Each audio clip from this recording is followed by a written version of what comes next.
noite a todos. Que a paz e as bênçãos do Mestre Jesus permaneçam com todos nós. A busca, título da nossa fala da noite de hoje, busca que fazia uma senhora, uma companheira de caminhada, no sentido de, ao fazer as suas preces à noite, pedir a Deus que lhe trouxesse um refrigério para o sofrimento que enfrentava, pedir a Deus que a sua busca por felicidade e por paz fosse conquistada. E conta-se que esta senhora dormiu e ao dormir teve um sonho. Sonhou que se encontrava num lugar muito bonito, diante de uma edificação belíssima, que se tornava extraordinária não só pela beleza externa, mas também pelo tamanho. Essa edificação se encontrava numa avenida arborizada, florida, e ela percebeu que acima da porta de entrada havia um dizer, aproximou-se do prédio e leu que ali estava escrito Lojas de Deus. Ela dirigiu-se então a esta edificação, foi recebida por um querubim que muito atenciosamente a acolheu e respondeu à indagação feita por ela. O que é isto aqui? E ele disse, aqui são as lojas de Deus. E o que há neste local? Tudo o que a senhora quiser. E como é que eu faço para conseguir o que eu quero aqui nas lojas de Deus? Ele disse, basta pedir. Então você me levaria até uma destas lojas, algum desses departamentos da loja? Sim, disse ele. E a acompanhou, entraram no prédio e foi levada até um determinado departamento, aonde atrás de um balcão uma outra pessoa com muita gentileza recebeu, com um sorriso no rosto e disse, pois não, o que a senhora deseja? E ela, olhando nas prateleiras os dizeres daquilo que ali se encontrava, disse assim, eu quero saúde, bastante saúde.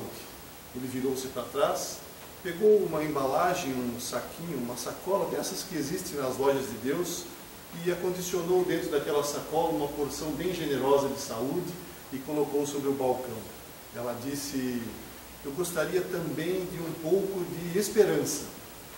Pois não, disse ele. Virou-se, acondicionou dentro de um outro saquinho, de uma outra embalagem, um pouco daquilo que ela pediu e colocou sobre o balcão. E assim ela foi pedindo, ele foi atendendo, ela foi pedindo, ele foi atendendo, até que o balcão estava repleto dos pedidos que aquela nossa companheira fazia. Então ele olhou com a mesma gentileza do início para ela e disse, mais alguma coisa? Ela falou, sim, eu quero amor, mas ponha bastante, hein? Ele virou-se, colocou aquilo dentro do saquinho, condicionou, botou em cima da mesa, em cima do balcão e perguntou, mais algo? Não, agora eu já estou satisfeita. Então ele virou-se, pegou uma caixa muito bonita, decorada de papelão, tirou a tampa da caixa, dirigiu-se àquele balcão repleto com os pedidos que a senhora havia feito e foi acondicionando dentro da caixa todos os saquinhos com todos os pedidos que ela havia realizado.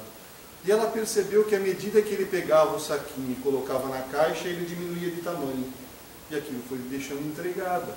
Assim ele fez, os saquinhos eram acondicionados, diminuíam de tamanho e eram acondicionados dentro da caixa. Ele botou a tampa na caixa, virou, pegou um papel dourado muito bonito, fez um embrulho de presente, botou um laço e colocou novamente a caixa em cima do balcão. E neste momento a própria caixa diminuiu de tamanho. E ele disse, aqui está. Ela olhou um tanto assustada para aquela caixinha que agora ali estava e disse, mas está tudo aí? Sim, tudo que a senhora pediu está aqui. Mas eu pedi bastante, hein? Sim, o que a senhora pediu está aqui. Mas é que diminuiu tanto. Ah, é que aqui no céu nós damos somente a semente. A senhora tem que levar, plantar, adubar, regar, cuidar, e daqui a algum tempo a senhora colherá os frutos desses pedidos que foram aqui feitos. E muitas vezes na nossa busca de felicidade, muitas vezes na nossa busca de nos libertarmos daquilo que entendemos como sendo um sofrimento, nós fazemos como esta senhora.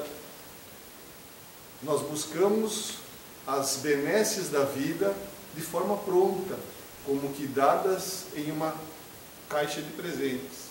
E não entendemos que a conquista destas virtudes, que o desenvolver destas virtudes em nós que somos espíritos imortais, depende do trabalho e do esforço individual, como colocado na abertura dos trabalhos. Até parece que nós havíamos combinado a fala, mas não tínhamos combinado não.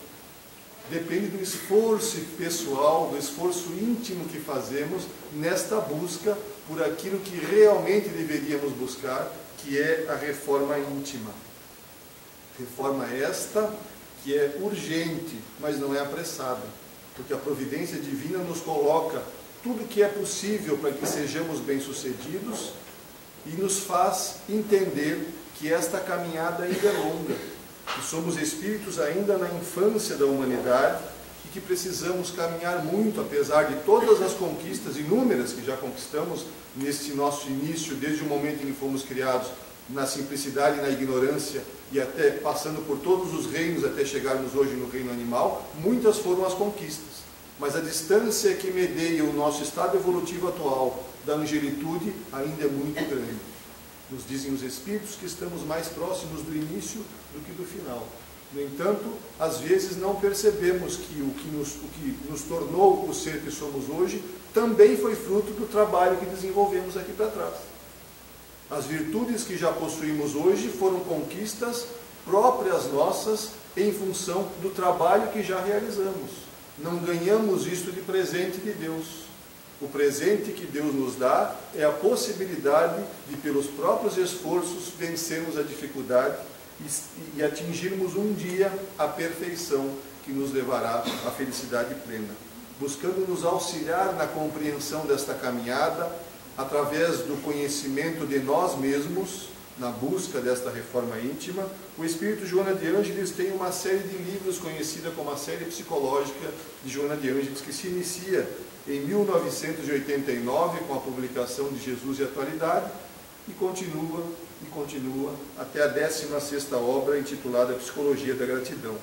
E o tema da noite de hoje está na 11ª obra, que se chama Jesus e o Evangelho à luz da Psicologia Profunda. Nesta obra, na introdução desta obra, Joana de Ângeles nos esclarece dizendo assim: com este livro, desejamos comemorar modestamente os 2000 anos do nascimento de Jesus na Terra, trazendo sua mensagem libertadora de amor para toda a humanidade. Então ela editou esta obra, ou esta obra foi editada no ano 2000, como diz a própria autora, o Espírito Joana de Ângeles, que se manifesta através da mediunidade de Divaldo Pereira Franco, foi com o intuito de comemorar os 2000 anos do nascimento de Jesus. E nesta obra ela pinça trechos da obra O Evangelho segundo o Espiritismo e esclarece e facilita o entendimento da obra de Kardec através das inserções que faz com o conhecimento que possui da psicologia espírita. Então tem este o intuito, ser uma obra complementar ao estudo de O Evangelho segundo o Espiritismo. Esta é a intenção do Espírito Joana de Ângeles quando nos trouxe essa obra. E ela vem nos dizer, ou melhor dizendo, no Evangelho segundo o Espiritismo, Kardec nos diz assim: na infância da humanidade, o homem só aplica a inteligência à cata do alimento, dos meios de se preservar das intempéries e de se defender dos seus inimigos. Deus, porém, lhe deu a mais do que outorgou ao animal, o desejo incessante do melhor. Ou alguém de nós que aqui está não busca o melhor, ou alguém de nós que aqui está não quer ser feliz, ou alguém de nós que aqui está busca o sofrimento por vontade própria. Se tiver alguém que faça, precisa de ajuda, porque não é natural. O natural é buscarmos ser felizes. O natural é buscarmos a melhoria do nosso estado, seja ele de forma material ou seja ele de forma moral. Obviamente que estamos falando aqui de uma busca dentro da legalidade lícita e dentro da moralidade moral, porque buscar nos safarmos de uma aprovação, nos valendo de todos os meios lícitos e morais para isto, é o próprio objetivo da aprovação ou da expiação, que nos vem para que nós aprendamos a exercitar a inteligência, desenvolver a inteligência, buscando formas de ultrapassar aquela barreira, e a desenvolver a paciência, entendendo que a caminhada é longa e que as coisas não se dão de hoje para amanhã. Na fala da abertura dos trabalhos, nós ouvimos falar de milagres, que também não estava combinado. Mas os milagres no sentido que entendíamos antes da doutrina espírita, de algo sobrenatural, executado por Deus ou pelos santos quaisquer que sejam, ou por Jesus, não existe. O que existe são consequências das escolhas que fazemos. Então, nesta nossa caminhada, nós estamos sempre buscando o melhor. Mesmo que ali adiante eu me convença que aquilo que eu entendia como sendo melhor, na verdade não era. Quantas vezes nós fazemos escolhas que naquele momento nos parecem assertivas e lá adiante, quando olhamos para trás, dadas as consequências colhidas daquela escolha, nós percebemos, poxa vida, não devia ter feito isso. Mas ninguém vai buscar ou fazer uma escolha conscientemente buscando errar. Nós buscamos o acerto. Às vezes erramos, faz parte da caminhada. São os erros e acertos que fazem com que nós tenhamos o crescimento, com que nós aprendamos através das escolhas feitas. Mas nós buscamos o melhor. É isto, conforme a fala de Kardec no Evangelho segundo o Espiritismo, que nos diferencia muito do animal. Então os animais buscam simplesmente a alimentação e a segurança. Nós já passamos por esta fase. Nós já ultrapassamos esta fase. Nós buscamos a felicidade, cada um no seu entendimento. Apesar de que, no Livro dos Espíritos, Kardec, quando indaga aos espíritos, percebendo que cada um de nós tem um entendimento a respeito de felicidade, se existe uma cota de felicidade comum a todos, a resposta dos espíritos é claríssima. Eles nos dizem, com relação à vida material, a posse do necessário. Isso é a felicidade. Porque se eu tiver de menos, eu sofro. Se eu tiver de mais, eu sofro também. Então, a felicidade com relação às coisas materiais, a posse do necessário. Mas o que é necessário para mim? Só eu posso definir. E com relação às questões morais, a consciência tranquila e a fé no futuro. Nada mais prazeroso do que deitarmos a nossa cabeça no travesseiro à noite com a consciência tranquila de que fizemos durante aquele dia que se finda tudo aquilo que deveríamos ter feito. Isto é a felicidade dos espíritos puros.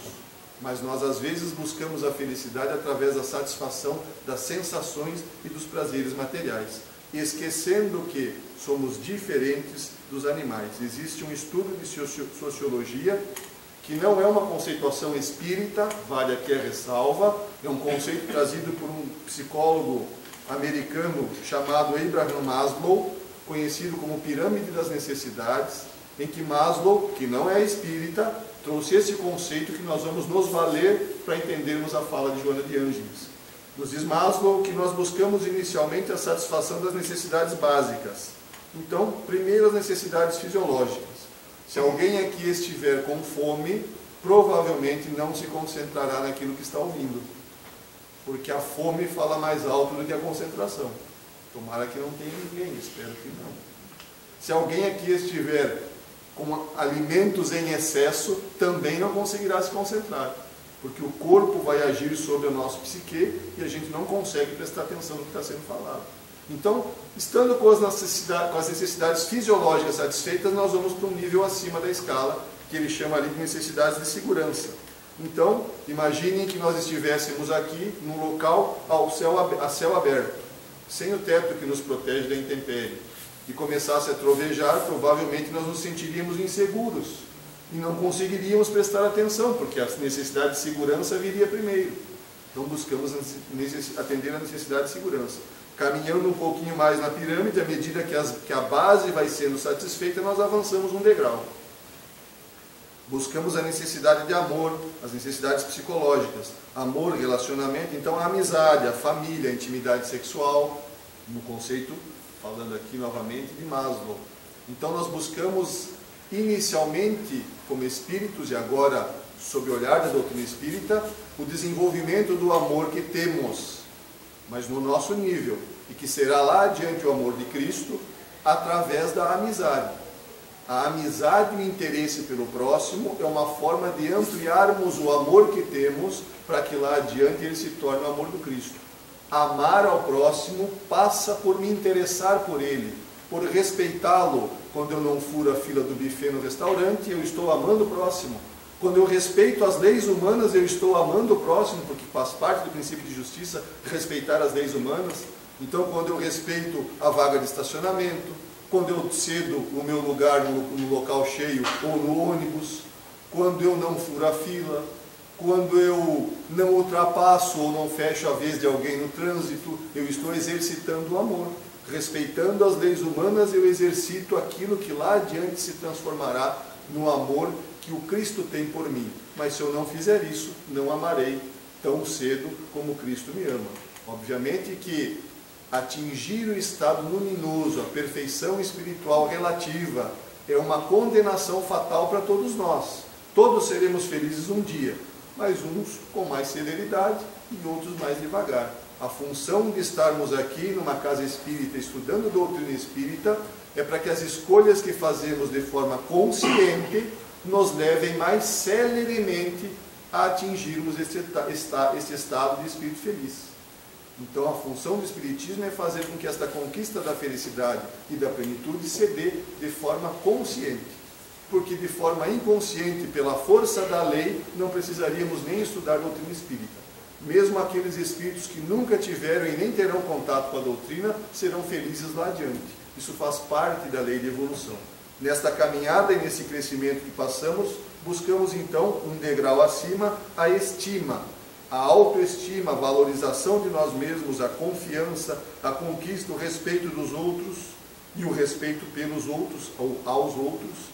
E lá no fim, no topo da pirâmide, coloca ele a realização pessoal, a moralidade, a criatividade, a solução de problemas, a ausência de preconceitos, a aceitação dos fatos. Esta aceitação dos fatos faz parte de uma das necessidades importantes da reforma íntima. Aceitar-me como sou, entender o meu estado, tomar decisões assertivas e avançar.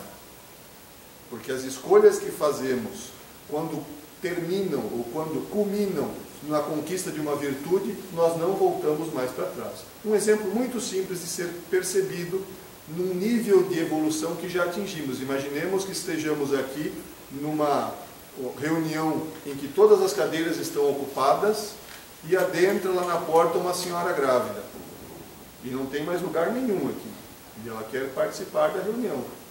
Quantos de nós nos levantaríamos incomodados por estar sentado e ver uma senhora grávida adentrar a porta e ficar de pé encostada ali na parede? Aqueles de nós que, vendo uma cena desta, sentem um impulso de levantar-se, já é uma conquista. Porque antes disso nós éramos indiferentes. Primeiro o meu, depois os meus, e se sobrar, aí os outros.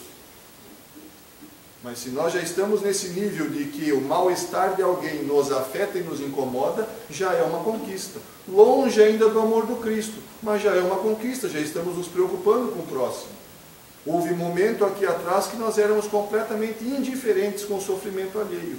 Hoje, quando ouvimos, por exemplo, uma notícia de alguma catástrofe, de algum acidente que vitimou pessoas, sejam elas próximas do estado ou do país onde moramos, ou estejam no outro continente, nos afeta. Nos entristecemos com aquelas informações que temos ou que recebemos. Isso já demonstra um estado evolutivo diferente. Já não estamos mais, esse fato de nos abalarmos com o sofrimento alheio demonstra uma conquista que já atingimos. Voltamos a dizer, longe ainda do amor do Cristo, que nem os apóstolos sentiam. Tanto que no momento que ele dá lição a Pedro, ele diz, os meus discípulos devem ser conhecidos por se amarem como eu os amo. Amar a Deus sobre todas as coisas e ao próximo como a mim mesmo, Moisés já havia nos trazido a informação e a orientação. Mas amar ao próximo como Jesus me ama é muito além de amar ao próximo como a mim mesmo. Isto é uma conquista que os apóstolos do colegiado ali do Cristo ainda não tinham. Por isso ele dá essa missão a eles, a Pedro mais especificamente, narrada lá no livro... Fugiu o nome do livro, daqui a pouco eu lembro. Então Joana, nos falando a respeito disso, vem dizer assim, ó, à medida que o ser... Então nós vimos ali uma conceituação da psicologia. À medida que o ser não é mais o homem encarnado, é o ser, o espírito, cujo corpo físico morre, passa por uma fase no plano espiritual e retorna ao corpo físico novamente numa próxima reencarnação. À medida que o ser adquire consciência da realidade do si profundo, entende que é um espírito, que somos um espírito, a busca de mais elevados patamares torna-se inevitável. Existe um personagem do plano espiritual que nos foi trazido ao conhecimento através de Chico Xavier, intitulado, denominado com o nome de André Luiz. Já ouviram falar de André Luiz? André Luiz, no livro Nosso Lar, inicia a série A Vida no Mundo Espiritual. O segundo livro da série chama-se Mensageiros.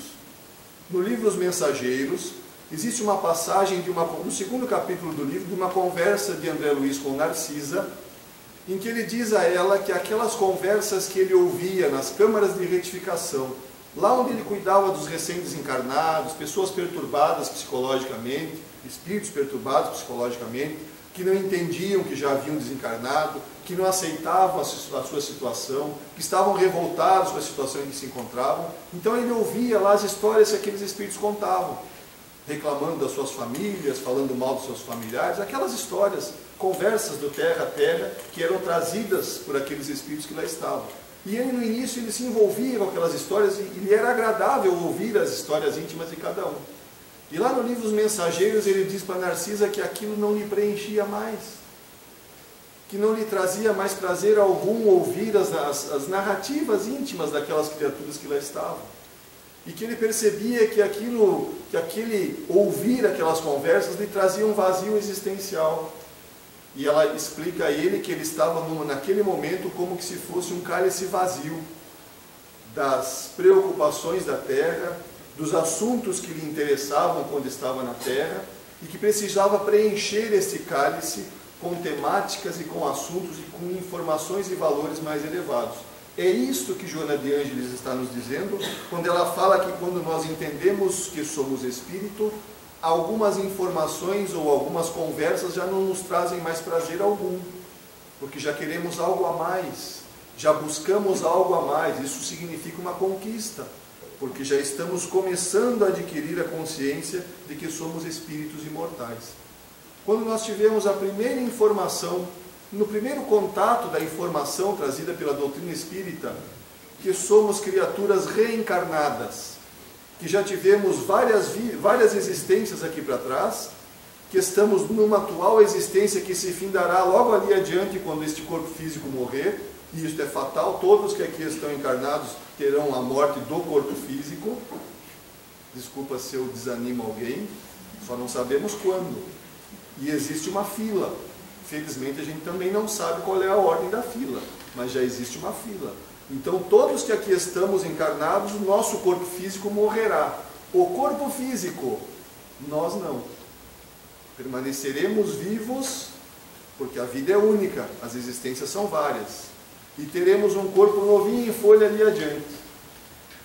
Naquela embalagenzinha maravilhosa que nasce a criança, né? Que todos, principalmente a mãe, acha extraordinária de bonita. Às vezes o pai nem tanto, mas a mãe sempre acha o filho bonito. Felizmente, né? Felizmente todos tivemos mães que nos amam ou que nos amaram, se é que já não estão mais ao nosso lado. Então, quando eu tomei conhecimento desta verdade, o que mudou a minha vida?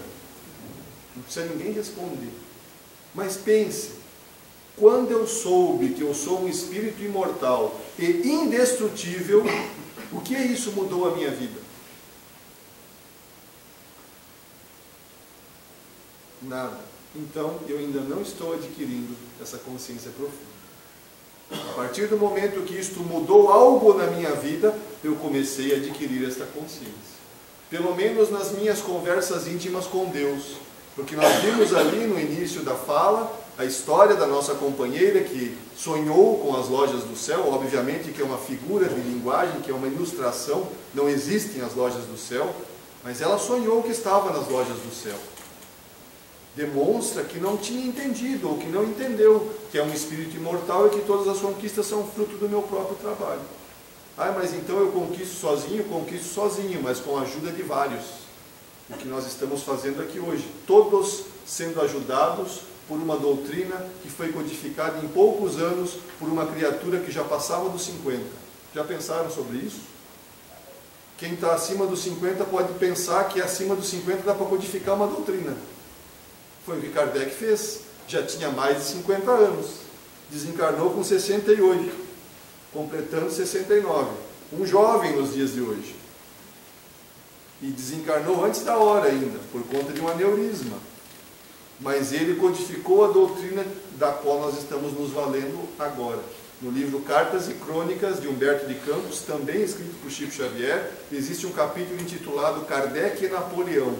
Quem tiver curiosidade de saber quem era Kardec antes de reencarnar, leia este capítulo. Cartas e Crônicas, como o próprio nome já diz, são várias crônicas. Então são pouquinhas páginas. Vale a pena ler Kardec e Napoleão, entender quem foi ou quem era este espírito que aqui esteve e que nos deixou nesta benesse que é a doutrina espírita. Obviamente que fazendo parte da equipe organizada pelo próprio Cristo. Mas ele foi quem efetivamente trabalhou. Apesar de dizer que somente, e ele ainda bota esta palavra, somente a organização da obra foi fruto do seu trabalho. Como se organizar a obra fosse algo pequeno. Mas na humildade deste espírito ele coloca assim. E na revista Reformador deste mês, revista Reformador é uma revista mensal, editada pela Federação Espírita Brasileira, existe disponível em meio digital para assinatura e também existe impressa. Na revista deste mês de maio, existe um artigo intitulado Personalidade de Kardec. Mais uma oportunidade para conhecer este espírito antes de assistir ao filme. Porque se eu for ver o filme e já tiver lido a personalidade dele, ou dado uma passada de olhos no livro Obras Póstumas, eu vou entender muito melhor a cena, ou as cenas que aparecem no filme. Não vou falar sobre o filme porque não vamos dar spoiler. Conquistado um degrau nos de Joana, outro surge desafiador. E olha só que legal a fala dela. Enriquecido de possibilidades dantes não conhecidas. Então quer dizer que só dificuldades existem nesta caminhada? Não. Existem várias possibilidades que às vezes nós não percebemos. O fato de estarmos dentro do movimento espírita, por exemplo, é uma enorme possibilidade. De termos as obras de Chico Xavier escritas em português. Porque nem na época dos cristãos primitivos a informação era desse jeito. As informações que eles tinham nos antigos escritos do Velho Testamento eram escritas em papiros ou em pergaminhos. E como é que faz um papiro? Colhe as folhas e o caule da planta, amassa, trança, deixa secar, trabalha e daqui a pouco, depois de uns 15, 20 dias, tem uma folha. Tem uma folha de papiro. Aí pega a caneta, escreve da direita para a esquerda sem espaço, porque não dava para gastar papel, não tinha papel, não podia gastar papel. Errou, o que que faz? Vai lá de novo, colhe mais papiro, amassa o talo, trança as tranças, imagina o trabalho. E se fosse um pergaminho, pior ainda, mata o bode, tira o couro do bode, raspa o pelo do couro do bode, curte o couro do bode, passa na pedra o couro do bode, estiga o couro do bode, deixa secar, quando está seco, corta do tamanho certo, vai lá e escreve. Errou, vai lá, mata outro bode, tira o couro. Era assim que era escrito. Era exatamente desse jeito. E hoje nós estamos nos valendo disso aqui. Hoje nós estamos nos valendo da tecnologia que ainda é uma cópia imperfeita do que existe no mundo espiritual. Porque quem ler o livro Nosso Lar, ou quem já leu, vai lembrar que Nosso Lar, na época de André Luiz, contava com mais de 1 milhão de habitantes. 1 milhão de habitantes. A cidade era tão longa que ele levava 40 minutos de aérobus para sair de um ponto da cidade e chegar no outro. Um veículo que andava a 5 metros acima do chão, numa velocidade tão grande que o André Luiz disse que não conseguia nem perceber as cenas da paisagem pela velocidade que o trem andava. E levava 40 minutos para atravessar a cidade. Está tudo lá no livro Nosso Lar. Cidade que foi fundada por portugueses. Parece o nosso país até, né? Está lá no livro Nosso Lar. Foram os portugueses que criaram a colônia Nosso Lar. Que talvez alguns de nós aqui retornem para lá quando este corpo físico morrer. Mas não tenhamos preocupação, porque assim como esta existem inúmeras, centenas de milhares. Existe uma aqui em cima de São Bento do Sul. Não sei o nome. Mas quem mora em São Bento provavelmente deve voltar para esta colônia e ser acolhido pela família que lá ficou, porque assim como nós nos entristecemos quando alguém aqui desencarna, quem está lá e recebe o que voltou, como é que fica? Na maior festa. E quando alguém que está lá reencarna, como é que a turma lá fica? Na tristeza. E nós aqui, quando recebemos a criança, na maior festa. Então sempre vai ter alguém triste e alguém feliz, isso faz parte da vida. Até o momento em que nós consigamos ter a consciência de nós mesmos e percebermos que o reencarnar e o desencarnar também são possibilidades. Esta percepção, ainda nos valendo da obra de André Luiz, é que tinha aquele cidadão que albergou o André na casa dele. Quem leu o livro ou assistiu o filme vai lembrar que ele foi acolhido numa casa de família. E que o chefe desta casa de família estava se preparando para reencarnar. E aí, na conversa da família, entristecidos, porque o pai da família ia reencarnar, um dos filhos ou um dos familiares pergunta a ele: o que tu queres que nós façamos para que tu sejas bem-sucedido na próxima, para te auxiliar, para que tu seja bem-sucedido na próxima reencarnação? E olha só o que ele pede, acho que estava louco. Orem para que eu não tenha facilidades. Alguém ora em casa e pede isso no dia seguinte? Senhor, que amanhã o meu dia seja sem nenhuma facilidade. Acho que não, pelas caras ninguém pede isso, né? Mas este cidadão pediu. Conhecedor de que através do processo de ultrapassar as dificuldades é que nós crescemos. Preparando-se para o reencarnar, entendendo estas questões da possibilidade que a oportunidade reencarnatória nos traz, ele pediu aos familiares que fizessem, nas suas orações, este pedido a Deus: orem para que eu não tenha facilidades, porque talvez se eu tiver facilidades eu tombo novamente e desperdiço a minha reencarnação. Somos 24 bilhões de espíritos e fazemos perto de 28, passa um pouco de 24, perto de 28 bilhões de espíritos que compomos a humanidade terrena. Destes 28, somente 7 estão reencarnados. E nós estamos aqui nesta turma dos 7. Como as famílias têm cada vez menos filhos, qual a chance de reencarnarmos? Muito menor do que tiveram os nossos avós, os nossos bisavós, onde as famílias eram numerosas. Então, além da aposentadoria, reencarnar também é difícil. É só uma brincadeira. Mas nós estamos tendo uma oportunidade extraordinária. É uma das possibilidades que nós não nos apercebemos. Então, o que mudou na minha existência é saber que eu sou um de 7 bilhões e que tem 4 que estão no plano espiritual esperando a vez.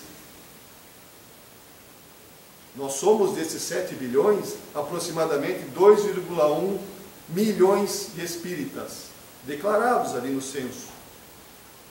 Qual a porcentagem de chance que eu tenho de nascer espírita na próxima vida? De 7 bilhões, são 2 milhões apenas que são espíritas. Muito pequena. Então, mais uma possibilidade que eu estou tendo nesta existência, ter contato com a doutrina dos espíritos. Kardec vem nos dizer que, do ponto de vista terreno, a máxima buscai e achareis é análoga a esta outra. Olha só. Ajuda-te a ti mesmo, que o céu te ajudará.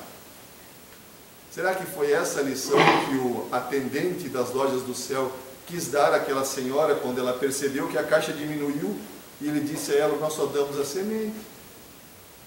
O ajuda-te a ti mesmo, que o céu te ajudará, é o cuidar da semente para que ela frutifique, para que ela floresça e frutifique. É o princípio da lei do trabalho e, por conseguinte, da lei do progresso. Porquanto o progresso é filho do trabalho, visto que este põe em ação as forças da inteligência.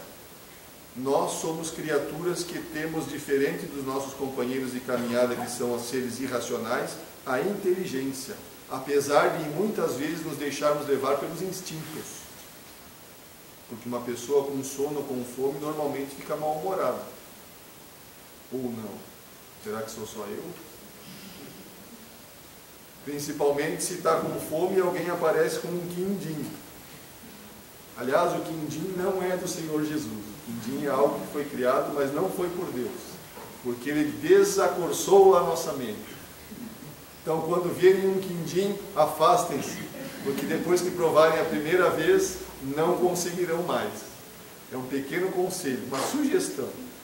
Então nós, nesse processo de crescimento, todas as conquistas que tivemos foram conquistas que nos vieram por consequência desse trabalho. Porque nós, ainda na nossa inconsciência, acreditamos que basta pedir, como a senhora nas lojas de Deus. E olha que a Joana nos fala nessa obra, Atitudes Renovadas. vive no inconsciente das massas o conceito falso de que a função da divindade é a de servir sem cessar. Deus é um velhinho de barba branca sentado num trono que me atende a tudo que eu peço. E quando ele não me atende, eu faço que nem a criança pequena, faço biquinho. Fico emburrado, me revolto contra ele. E até às vezes deixo de orar.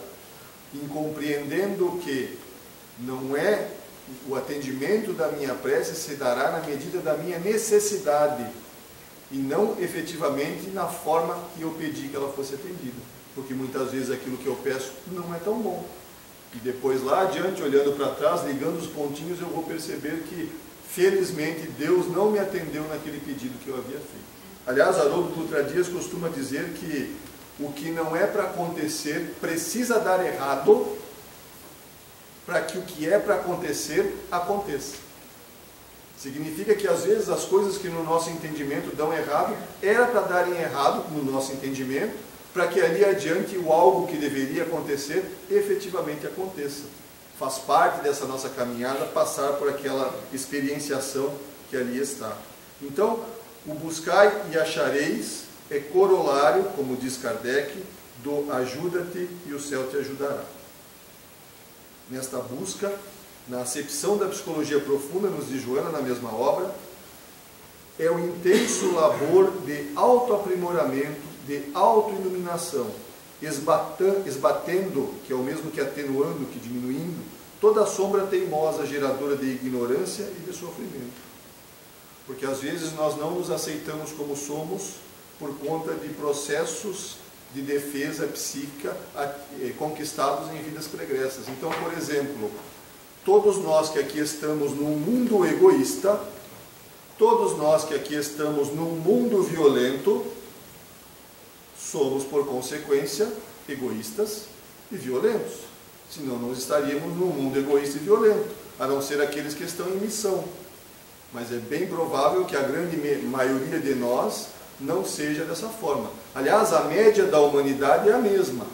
Isso é tão verdade que as redes sociais nos estudam através de estatísticas.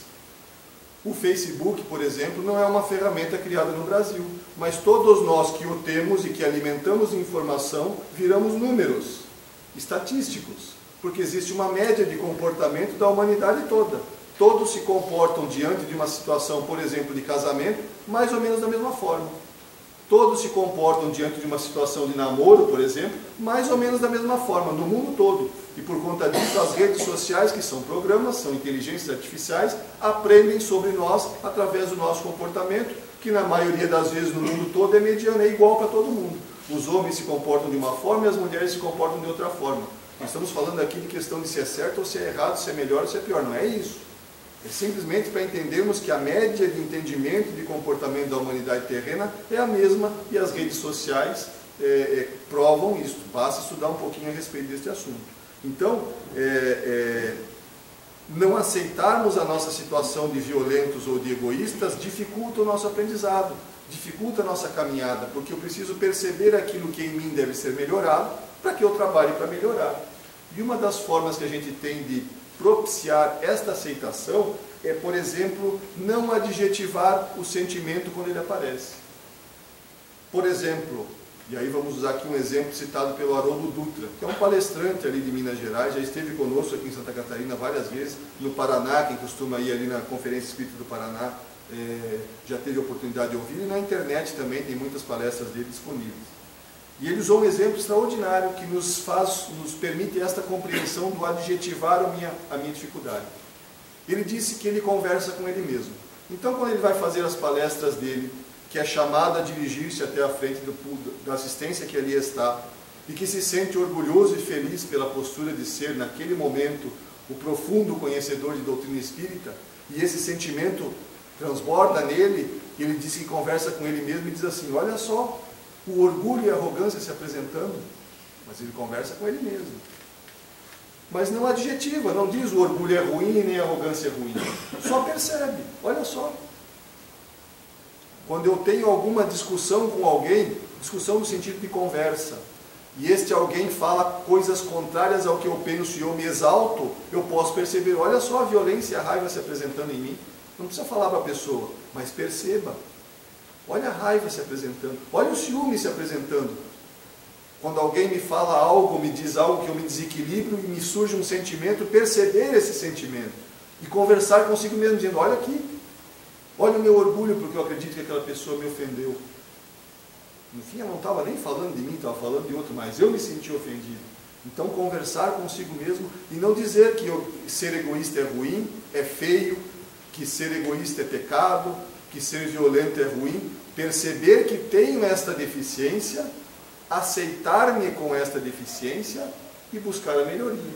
É isto que Santo Agostinho nos aconselhava quando dizia que à noite passava em revista todo o seu dia e analisava se aquilo que havia feito era bom ou era ruim. E observem que nesta questão do Livro dos Espíritos, Kardec é especial, porque ele diz assim, qual o meio prático que existe de me melhorar desde esta vida? Ele não perguntou assim, qual é a teoria, qual é a filosofia, qual é o conceito para mim? Não, qual é o meio prático, o que eu tenho que fazer de prático e de eficaz para me melhorar desde essa vida? E a resposta é dada por Santo Agostinho. Fazei o que eu fazia quando estava encarnado, quando deitava minha cabeça no travesseiro à noite, passava em revista o meu dia e analisava se fiz tudo o que podia ter feito de bem e se aquilo que eu fiz não estava errado. É o meio prático, é a receita do bolo, é só fazer isso. Se eu fizer isso todas as noites, vou me perceber, vou me aceitar e vou buscar a minha melhoria. Entendendo que nesta caminhada evolutiva, os homens são viajantes em marcha, ocupando pontos diversos na escala da evolução, pela qual todos subimos, nos diz Leon Denis na obra O Problema do Ser, o Destino e da Dor, nos dando no final da fala mais um incentivo, escalada pela qual todos subimos. E para finalizarmos, a resposta de São Vicente de Paulo à questão 888A do Livro dos Espíritos. Não esqueçais nunca que o Espírito, qualquer que seja o grau de seu adiantamento, sua situação como reencarnado ou na erraticidade, que é aquele período entre uma reencarnação e outra, quando nós não estamos reencarnados, nós estamos na erraticidade. Não no sentido de erro, mas no sentido de errante, de viajante, de viajor. Então, tanto faz estar reencarnado na erraticidade, o Espírito está sempre colocado entre um superior que o guia e aperfeiçoa e um inferior, para com o qual tem que cumprir esses mesmos deveres. Ninguém é tão tolo que não tenha nada para ensinar e ninguém é tão sábio que não tenha nada para aprender. E estes somos nós, nesta caminhada evolutiva, aprendendo em conjunto, crescendo em conjunto, porque a Terra só transformar-se-á num mundo de regeneração quando todos nós que aqui estamos, encarnados e desencarnados, nos tornarmos espíritos melhores. Então que o conhecimento que a doutrina espírita nos traz, que nada mais é do que o reviver do Evangelho do Cristo, possa nos auxiliar nesta busca íntima que fazemos, direcionando a nossa caminhada, não para as coisinhas do terra a terra, não para as coisinhas do varejo da vida, mas para aquilo que efetivamente é o nosso destino, que é nos tornarmos espíritos puros e, por conta disso, felizes. Muito obrigado pela atenção de todos, que a paz e as bênçãos do Mestre permaneçam com todos nós.